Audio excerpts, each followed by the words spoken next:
Hey guys, I'm Jason Mitchell and I'm here with my two boys. This is Asher. Asher, how old are you?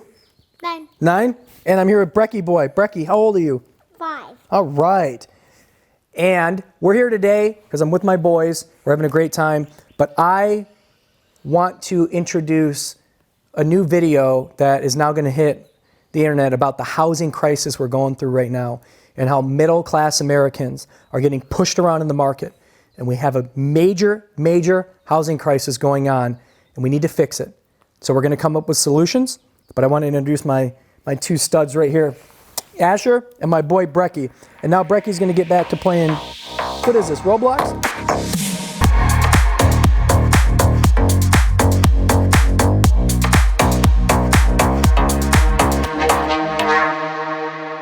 Well, the housing crisis right now is really opposite of where we were back in 2008, because 2008, 9, and 10, and even a lot of 11, banks weren't lending, so buyers couldn't get financing, so there were no homes to be had.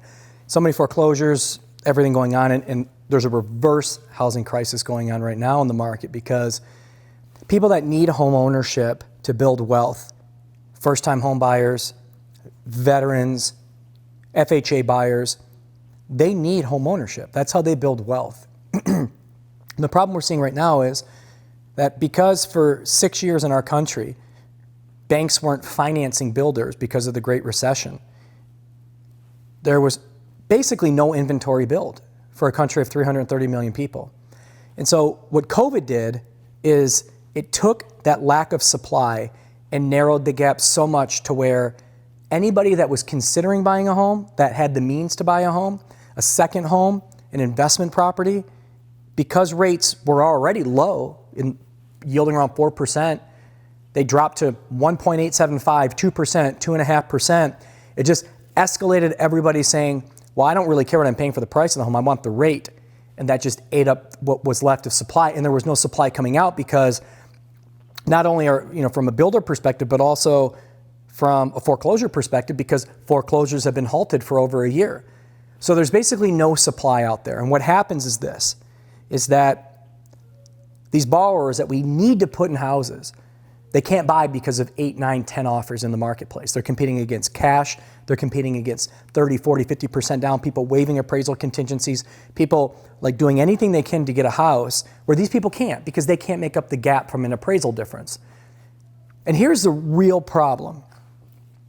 That person that could buy a home right now for $300,000, because there's no inventory, because prices are increasing 3, 4, and 5% per month, they now have to have a roof over their head. So let's say, for example, you're in a lease, and your lease is up in, say, July, and here we are in May. You say, well, I better get on the ball because I need to buy a home because I don't want to keep renting. You go find an agent, and then you go make one offer. Then you make your second offer. Then you make a third offer, and you don't get anything you want. Now, all of a sudden, you're forced to say, well, we need a roof over our head, so I got to go lease again because I'm not able to buy a home right now. And here's the problem.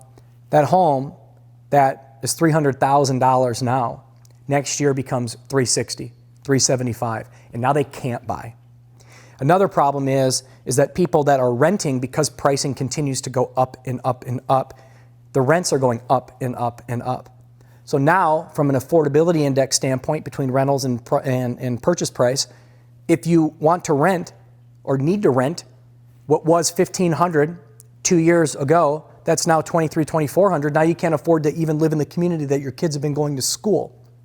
So now you're forced to live in areas that you don't want to live, or you'd rather not live in because you can't afford to live where you've been raising your family. It's a big problem. And there's multiple solutions to it. One is, the Biden administration came out with these new buyer grants, and I think that's great to want to provide opportunity for buyers to give them grants and low down payment programs and things like that. Don't get me wrong, that's great. But the problem isn't, when you come out with these programs, it's because you want to enhance and bring more buyers to the market. Well, we have plenty of buyers in the market. That's not the problem. The problem is the buyers that we should be putting in homes and want to put in homes so they can build wealth. Those people can't buy. So what good is a grant if I can't buy a home anyway? So let's flip the script. Let's incentivize sellers to say, look, here's the deal, Mr. Seller. If you take a VA an FHA, a USDA, if you take one of those offers and you close, then we're going to incentivize you as a seller and we're going to give you a tax credit. Maybe the tax credit is your long-term capital gains gets reduced from 20% to 15%. Maybe the incentive is you get a $20,000 tax credit, $30,000 tax credit, because you decided that you're not going to take a cash offer, that you're going to help a veteran get into home ownership. And us as the government will incentivize that. Because at some point, people can't afford, they won't ever be able to afford to buy a home, and the rents continue to go up to where, where they want to live, they can't. Or even their second and third choice, they can't afford to live there either. But we need home ownership from this demographic of people because they need to invest in their mortgage. The 30-year fixed, 15-year fixed is the greatest hedge against inflation ever created because you're paying yourself. You get an interest deduction and you're paying down principal and you get utility to live in your home.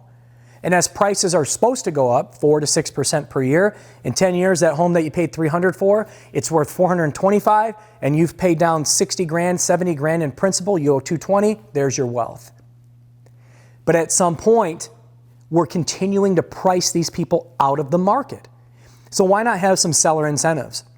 Why not look to these institutions that own, I did a Facebook Live on this, and it was between Colony Homes and Invitation Homes, which is owned by Blackstone. Those two institutions own 130,000 single-family homes in this country. Think about that number. 130,000 homes that are rentals are owned by these institutions. You want to talk about a monopoly on rentals? And guess what? They don't care what they pay for the price of the home because all they're trying to do is eat up supply because they're controlling the rental market, so they're only enhancing their yields for their investors. So why not come up with a program? Two things. One, if you hold X amount of homes, and we'll tier it.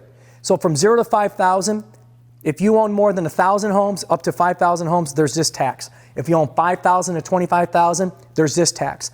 Just like in sports, there's luxury tax. If you want to get the best players, great. But you got to be taxed for that because it's not fair. And they're creating an unfair advantage because they have the money. They committed to $1 billion last October where prices were already up. Now all of a sudden they're going to invest another $1 billion in the market. Why? Again, because they don't care what they pay for the price of the home because they know that they can enhance and increase rents. And when institutions own investment properties, they don't do things like making sure that everything in the house is the way that a homeowner would want it, from lawn care to making sure the home is up. People take pride in home ownership. When you're renting out a home, you do bare minimum, right? Because someone else is living in it. They're going to damage it. They're going to destroy it. So there's limitations to what you can bring to the economy versus a primary resident. So let's penalize institutions if they're going to carry these type of properties, but let's enhance them and give them benefits if they're willing to off a certain percentage of their portfolio, say 10%. If you offload 10% of your portfolio year over year, we will also offer you a tax credit. Or like I said in my Facebook post, we'll give you a cut from what your capital gains would be from selling those properties. Let's incentivize them to want to sell, but they have to sell to the right consumer.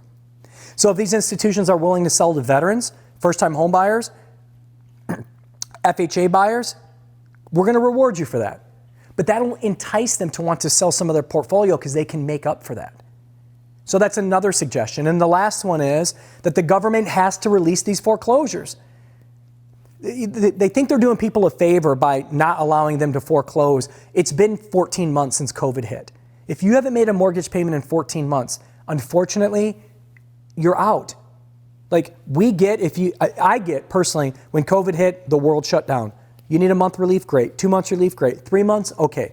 But it gets to a point where you'll never make up the difference, right? And you can't become current because you've just not made a mortgage payment for 14, 15 months. And believe me, not trying to be insensitive, but there's a lot of people that have milked this, right? There's a lot of people that have milked not having to make a mortgage payment. Believe me, that's out there.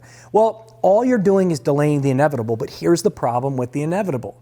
The problem is where there's a great buyer behind that person that's about to foreclose, that's VA, FHA, first-time home buyer. The problem is right now, if you foreclose May of 2021, that home may be $250 grand. But because appreciation is so off the charts right now, if you wait to lift the moratorium clauses and now you only allow them to foreclose December, January next year, guess what? That home is not $250. It's now $290, $300, and you've priced other people out of the market that would be good buyers for that property. The appreciation rates are out of control, and it leads to significant downturns in our, we talk about with these administrations in the government, we're trying to do everything right for the middle class and this and that. No, you're hurting the middle class right now. You're hurting them. And the only people that are winning are these institutions and people that have money, because they're sucking up these properties because they're the ones that are winning on these offers. And we can't have middle class Americans not have home ownership. We can't. It's devastating to our economy. So we got to come up with some solutions, and there's some solutions right there. But we're in a housing crisis. We have to put the average Americans into homes. And we need to figure out ways to do it, and we need to do it now because these prices are getting out of control. Hey guys, thanks for watching the video. Like always, feel free to look around. There's some great content on here, great real estate coaching tips as well. Take a look and make sure that you like and subscribe. Right, Asher? Like and subscribe. Tell them, thumbs up.